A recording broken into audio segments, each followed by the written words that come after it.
Dilma ou Aécio, seja quem for o próximo presidente do Brasil, terá o desafio de reconduzir o país rumo ao crescimento. A indústria dá sinais de recuperação, mas ainda acumula queda na produção de 3,1% este ano. Isso apesar dos incentivos fiscais que o governo vem retirando aos poucos, como o desconto do IPI para os carros. O ministro da Fazenda, Guido Mantega, confirmou que gasolina e diesel terão reajuste de preço este ano. O efeito nos transportes será imediato. A conta de luz também deverá pesar mais no orçamento doméstico. A partir de 2015, o governo deve cobrar pelo uso de termoelétricas mais caras que as hidrelétricas, prejudicadas pela seca e com baixa produção. Caberá ao próximo governante tomar medidas impopulares. Se ele der um choque de tarifas, um choque de juros, reduzir rapidamente a cunha bancária, fazer um aperto fiscal crível nos pontos mais importantes, ele consegue fazer isso rápido e já em 2015 a gente colheu os frutos dessas medidas. Os candidatos que foram ao segundo turno, Dilma e Aécio, prometem mudanças na economia. A presidente já anunciou que o ministro da Fazenda não fica num segundo mandato. E o candidato do PSDB já acena com a possível volta de Armínio Fraga, ex-presidente do Banco Central no governo Fernando Henrique.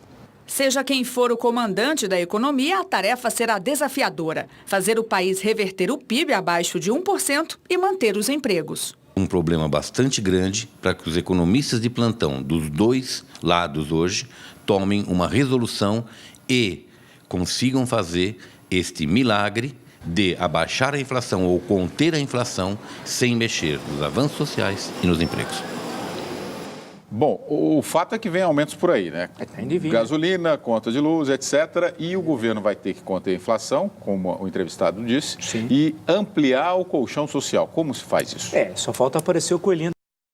E o Papai Noel, porque não dá para fazer tudo isso em sã consciência. Alguém pode falar na eleição, prometer, o pessoal promete mundos e fundos. A questão é como fazer. Você tem uma situação, por exemplo, das tarifas, que elas estão sendo represadas e não é hoje. O setor elétrico tem um rombo, estima em 30 bilhões, e quem vai pagar? Somos nós, né?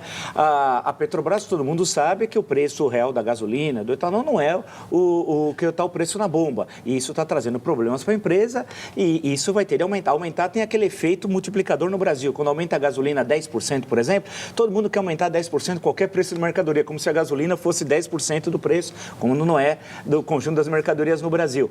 Por outro lado, nós temos problemas de déficit público, que as notícias são muito ruins em relação às contas nacionais, em relação à balança comercial. As notícias econômicas são péssimas, tanto que o ministro da Fazenda foi demitido pela presidente candidata há cerca de 2 meses atrás.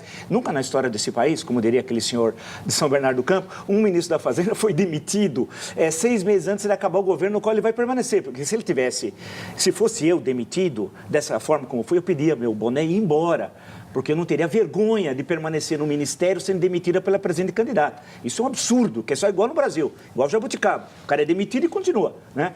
Então a situação econômica é grave. Agora vai ser muito curioso que a candidata oficial vai empurrar para a oposição os problemas, dizer assim, olha, eles vão querer aumentar os preços, como já falou outro dia num debate, né? É curioso, você cria o problema, parece uma batata quente, você vai passando, você pega a batata quente e joga no colo do outro, fala, você resolve. O que vai acontecer? Nenhum presidente, o Dilma ou Aécio, vai fazer um tarifaço, ninguém é louco, né? O que vai fazer são medidas homeopáticas nos próximos 3, 4 anos de reequilibrar os preços que estão absolutamente defasados. Agora, o essencial é o seguinte, é ter política econômica. Nós não temos política econômica, nós temos um conjunto de medidas, você tira imposto aqui, coloca imposto acolá, não tem política industrial, não tem política agrícola, não tem política de exportações, nós vivemos de ocasião, da absoluta incompetência econômica. Por isso que nós vamos crescer entre 0,5 a 0, um brilhante crescimento, mostrando que na história da República, do Deodoro da Fonseca até hoje, é o terceiro pior média de crescimento na história. Perdeu para Floriano, claro, Floriano pegou 2 guerras civis, 2. Fernando Collor, 90 e 92, e a senhora Dilma Rousseff. Ayrton Soares. Olha, eu vi hoje uma notícia muito interessante. A Associação Brasileira de Terminais Portuários mandou para os candidatos uma correspondência com a proposta de como devem ser reformulados e reestruturados os portos brasileiros.